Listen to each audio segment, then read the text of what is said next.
தாய் தமிழ் உறவுகளுக்கு வணக்கம். இந்தி எழுத்துக்களை அளித்த நாம் தமிழர் கட்சி தொண்டர்கள் என்ற தலைப்பில் இந்த காணொலியை காண்கிறோம். இந்தி எழுத்துக்களை அளித்த நாம் தமிழர் கட்சி தொண்டர்கள் என்ற தலைப்பில் இந்த காணொலியை காண்கிறோம். இந்தி 1964 ஆண்டு முதல் தமிழகத்தில் இந்தியை திணிக்க மத்திய அரசு பல்வேறு முயற்சிகளை மேற்கொண்டு வருகிறது. தற்பொழுது தமிழ்நாடு முழுவதும் இந்தி எழுத்துக்களில் பெயர் பலகைகள் வைக்கப்பட்டுள்ளன.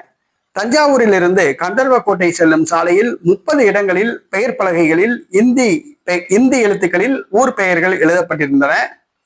இதனை நாம் தமிழர் கட்சி தொண்டர்கள் தார் ஊற்றி அளித்துள்ளனர்.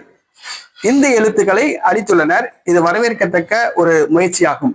தமிழ்நாட்டில் தமிழ் அல்லது ஆங்கிலம் இந்த 2 மொழிகளில் பெயர் பலகைகள் வைக்கப்பட்டால் போதும். இந்தி என்ற ஒரு மொழியில் பெயர் பலகை வைக்க வேண்டிய அவசியம் கிடையாது.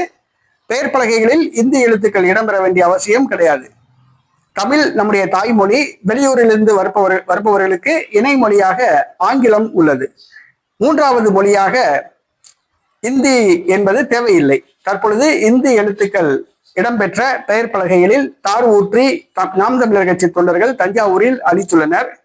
இது வரவேற்கத்தக்க ஒரு செயலாகும். தமிழகம் முழுவதும் பெயர் பலகைகளில் இந்தி எழுத்துக்களை அளிக்கும் முயற்சியில் நாம் தமிழர் கட்சி தொண்டர்கள் ஈடுபட வேண்டும். இந்தி என்ற எழுத்துக்களே தமிழகத்தில் இருக்கக்கூடாது. அது ரயில் நிலையமாக இருந்தாலும் சரி, பேருந்து நிலையமாக இருந்தாலும் சரி, பொது இடமாக இருந்தாலும் சரி, அது ஊர் பெயர் பலகை என்றாலும் சரி, இந்தி எழுத்துக்களை அளிக்கும் முயற்சியில் நாம் தமிழர் கட்சி தொண்டர்கள் இறங்க வேண்டும்.